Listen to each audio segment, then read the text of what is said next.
Marco. Examen neurológico. Generalidades. El sistema nervioso se encarga de la recepción, conducción, transmisión e integración de la información. Como efecto final se da la contracción del tejido muscular, siendo posible obtener información indirecta acerca de su funcionamiento al explorar la actividad motora. Se realiza un examen neurológico cuando el animal ha presentado signos como convulsiones, vértigo, desorientación, pérdida del equilibrio, inclinación de la cabeza, marcha en círculos, cambio en su conducta, ataxia, debilidad, dolor, incontinencia fecal o urinaria, anormalidades de las pupilas, movimientos anormales de los ojos, parálisis facial, signos en las extremidades, cambios en los reflejos o pérdida de la sensibilidad. Para este examen se realiza una serie de pruebas, luego de tener y revisar la historia clínica del paciente y haber realizado un completo examen físico de este. Es importante solicitar información al propietario acerca del problema, así como de otros problemas clínicos, para luego hacer énfasis en el problema actual, averiguar su naturaleza y de este modo ver si este problema en el sistema nervioso es generalizado o localizado. Para la inspección del paciente se realiza una evaluación del estado mental. Para esto se observan los niveles de conciencia y comportamiento con el medio ambiente, se tiene en cuenta la mirada o expresión facial, las actitudes del cuerpo y cómo el animal reacciona a este medio ambiente. Para la expresión facial se tiene en cuenta el ancho de la hendidura palpebral, movimientos de los párpados, movimiento del globo ocular, movimiento de las orejas, ya que este movimiento aumenta cuando el animal está en alerta, pero disminuye si el animal tiene algún signo de depresión. El estado mental está regulado por la formación reticular, un grupo de neuronas localizadas en el tronco encefálico que reciben vías aferentes sensitivas de la médula espinal y de algunos pares craneales, proyectándolas de vía talámica de manera difusa hacia el córtex cerebral. Postura y movimiento del animal. Se observan las actitudes del cuerpo, las cuales se juzgan por el grado de contracción de los músculos del cuello, tronco y extremidades. La postura normal del animal se mantiene a través de impulsos sensoriales hacia el sistema nervioso central. Los receptores vestibulares son importantes, pues pueden presentar alteraciones en la cabeza del animal relacionados con la gravedad. Además, también son importantes para la detección del movimiento. La información sensorial es procesada a través del tallo cerebral, cerebelo y corteza cerebral. El cerebelo y sistema vestibular son importantes para mantener una postura normal. La postura se evalúa observando al animal en estación. Es importante observar cuidadosamente anomalías en la posición de la cabeza, tronco y extremidades del paciente, ya que pueden ser claros indicadores de lesiones nerviosas, aunque también pueden ser debidas a lesiones vertebrales o anomalías en el tono muscular. Y en el caso de anormalidades en la posición de la cabeza, aunque frecuentemente se asocian a desórdenes en el sistema vestibular, cuando el animal inclina la cabeza hacia un lado, en caninos esto también puede suceder en casos de otitis externa, laceraciones y otras lesiones del oído. La observación del animal en movimiento debe realizarse en situaciones diferentes. El animal ha de moverse sobre una superficie que le proporcione la tracción adecuada, como por ejemplo hierba, pero también en cemento. Es preferiblemente no hacerlo en una zona donde el animal se pueda resbalar. Se debe observar de manera lateral, frontal y caudalmente. Mientras camina hay que hacerlo desplazar hacia adelante, hacia atrás y girar en ambos lados. Asimismo, es importante observar la marcha en situaciones o terrenos difíciles, como en pendientes o en escaleras. Se debe evaluar la presencia de movimientos anormales como tremor y el clonus muscular al caminar y trotar. El clonus muscular hace referencia a movimientos violentos por la aparición involuntaria de contracciones musculares repetitivas y rítmicas. La palpación.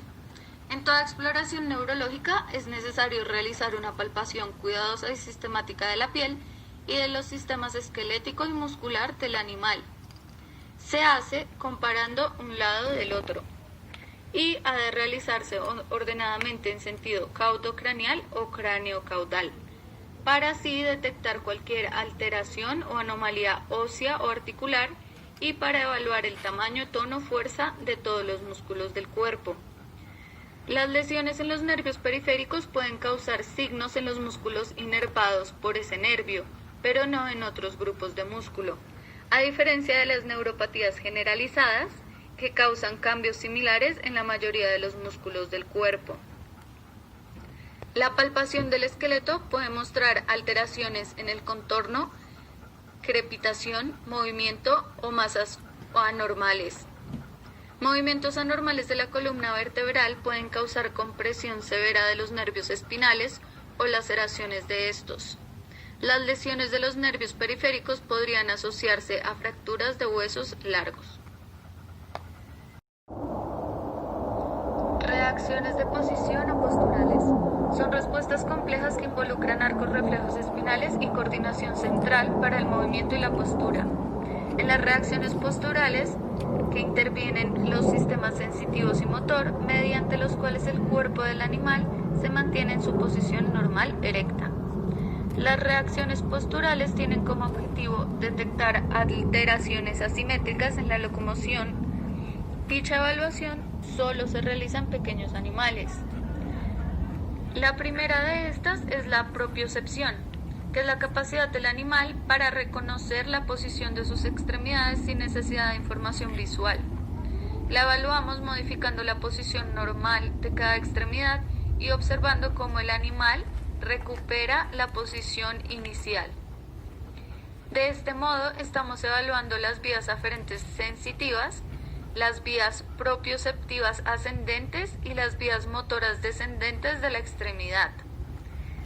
Para examinar la porción distal de la extremidad, se gira la mano del animal sobre sí misma, dejando el dorso de la mano sobre el piso. El animal debe volver a la posición inicial de inmediato. Por otra parte, para examinar la porción proximal, se coloca la pata del animal sobre un cartón y se desliza el cartón lateralmente. El animal devuelve el miembro a su posición normal. La prueba de la carretilla. En esta, cargamos todo el peso del animal sobre las extremidades anteriores, levantándole los posteriores. El animal debe ser capaz de avanzar con movimientos coordinados de las extremidades anteriores. Estamos evaluando las vías aferentes sensitivas y las vías propioceptivas ascendentes, así como las vías motoras descendentes de las extremidades anteriores. El animal debe dejar el peso de su cuerpo y caminar con los anteriores sin dejar caer la cabeza, alternando los miembros de forma simétrica.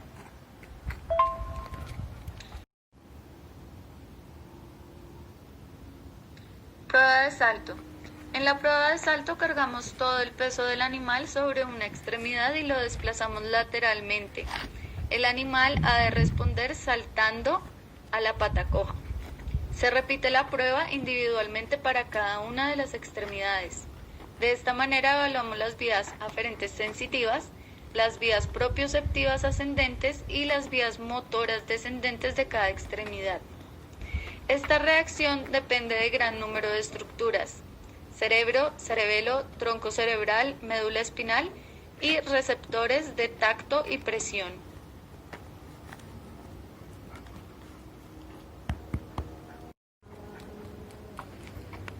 Prueba del impulso postural extensor. Se sostiene al animal por las axilas y se hace que sus miembros posteriores traten de tocar el piso. El animal extiende y tensiona las extremidades posteriores antes de contactar con el suelo.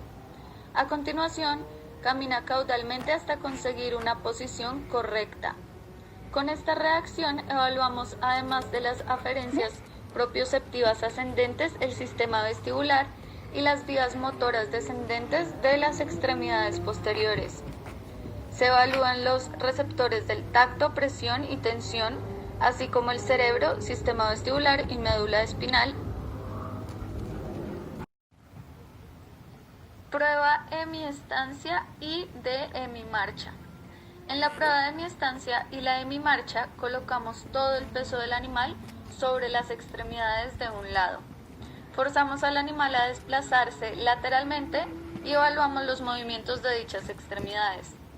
Esta prueba resulta útil en caso de lesiones neurológicas unilaterales en que solo manifiesta déficit las extremidades de un solo lado. Por medio de esta se determina la integridad de la corteza motora y de la médula espinal. Normalmente el animal coloca los miembros verticales y los mueve en forma simétrica. Cuando hay lesión, el animal se cae. Reacción de situación. Observaremos la respuesta del animal ante un obstáculo. Si eliminamos la información visual, observaremos la misma reacción en el momento en que el animal establezca contacto con el obstáculo.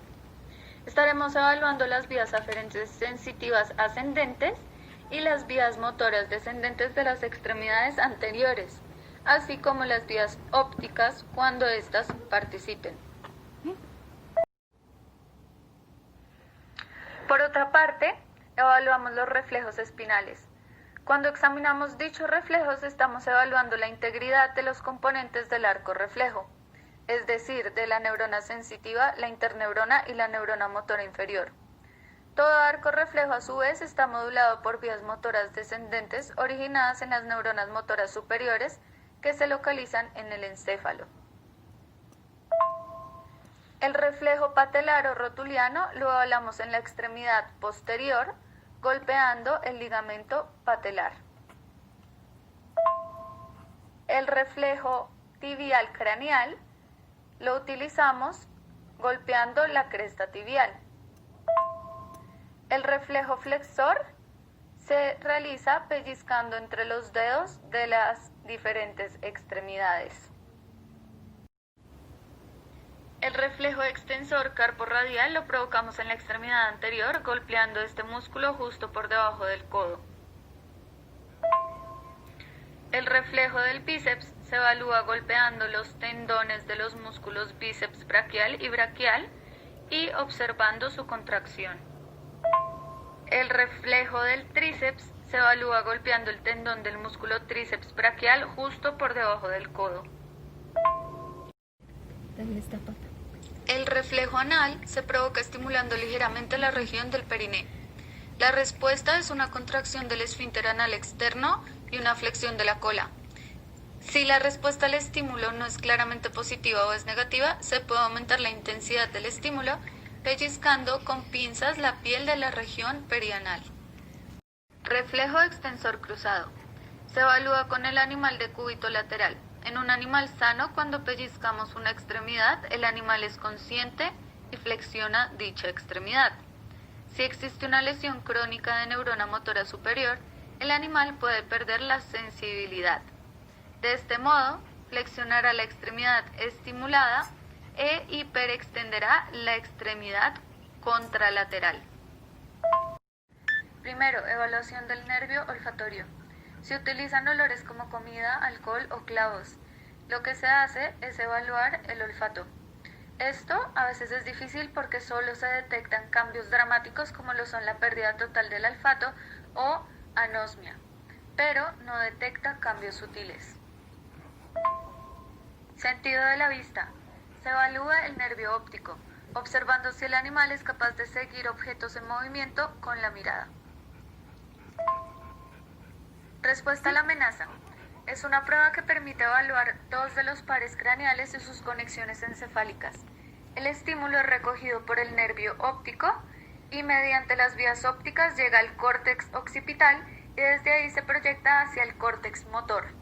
De este surgen proyecciones hacia el cerebelo y hacia el núcleo del nervio facial, en el tronco del encéfalo. De este núcleo surgen vías eferentes motoras hacia los músculos responsables del párpado del ojo.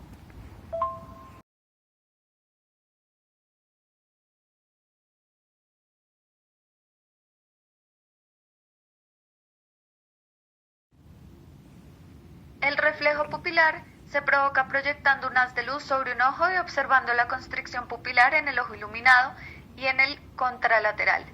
Con este reflejo, Estamos evaluando el nervio óptico, que recoge el estímulo luminoso y lo transmite bilateralmente a los colículos rostrales. Estos proyectan sobre los núcleos del nervio oculomotor, que provoca la constricción pupilar vía ganglio ciliar. El nistagmo fisiológico es el movimiento de adaptación de los globos oculares al girar la cabeza. Consta de una fase rápida hacia el lado que giramos y de una fase lenta hacia el lado contrario. Está regulado por los núcleos vestibulares y sus proyecciones hacia los pares craneales, oculomotor, troclear y abducens, los cuales inervan los músculos extraoculares. La posición del ojo está regulada por el tercero, cuarto y sexto par craneal, mencionados anteriormente. En lesiones unilaterales del tercer par craneal, es decir, el oculomotor, producen estrabismo ventrolateral. En lesiones unilaterales del nervio abducens, sexto par craneal, observaremos un estrabismo medial, y en lesiones unilaterales del nervio troclear, cuarto par craneal, provocarán una rotación lateral del ojo afectado. El reflejo palpebral se inicia al estimular las fibras sensitivas del nervio trigémino situadas alrededor del ojo. La respuesta motora corre a cargo del nervio facial. Se produce el cierre enérgico de los párpados al tocar la córnea, la esclerótica o el párpado. El estímulo de la mucosa nasal excita las terminaciones sensitivas del nervio trigémino, que envía información a la corteza somatosensorial, que es la responsable del movimiento de retirada de la cabeza. La evaluación del nervio trigémino y facial también se puede hacer mediante la estimulación de las terminaciones nerviosas sensitivas del trigémino de los labios. Se observa su contracción producida por el nervio facial.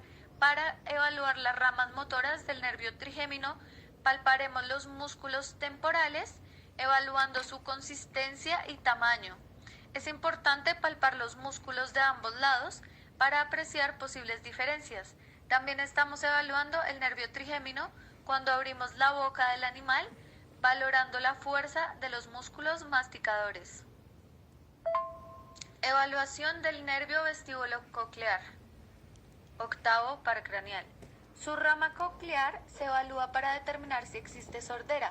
Para ello se producen ruidos y se observa la reacción del animal. La rama vestibular se evalúa en el examen de postura. De este modo, la inclinación de la cabeza, hipotonía e hipertonía y movimientos en círculos e incoordinación indican una afección en esta rama. El reflejo de deglución. Para este se estimula la faringe directamente con los dedos o utilizando un depresor lingual. El animal responde haciendo una o varias degluciones. Se evalúa las aferencias sensitivas y respuestas motoras de los nervios glosofaríngeo y vago, responsables de la inervación sensitiva y motora de la faringe y la laringe. También se evalúa el nervio hipogloso, 12º par craneal, que inerva los músculos de la lengua. Asimismo, se evalúa el nervio facial cuando se observa la simetría de los labios. Reflejo cutáneo del tronco. Estimulamos las ramas sensitivas de cada nervio espinal, desde el nivel lumbar medio en dirección craneal hasta la región interescapular. El estímulo generado sube por la médula espinal hasta el núcleo del nervio torácico lateral, localizado a nivel cervicotorácico. La estimulación de este núcleo provocará la contracción del músculo cutáneo del tronco. En caso de existir una lesión medular severa, el estímulo generado caudal a esta lesión no provoca respuesta alguna, ni reacción dolorosa en el animal. Esto es porque se interrumpen las vías nociceptivas. Cuando estimulemos la piel cranealmente a la lesión, el reflejo cutáneo del tronco reaparecerá y la sensibilidad dolorosa se mantendrá. Con esta prueba podemos localizar el nivel exacto de lesiones espinales severas. Los resultados obtenidos con todas estas pruebas nos permitirán localizar una lesión y plantear un plan diagnóstico para llegar a conocer la causa del problema neurológico. Gracias.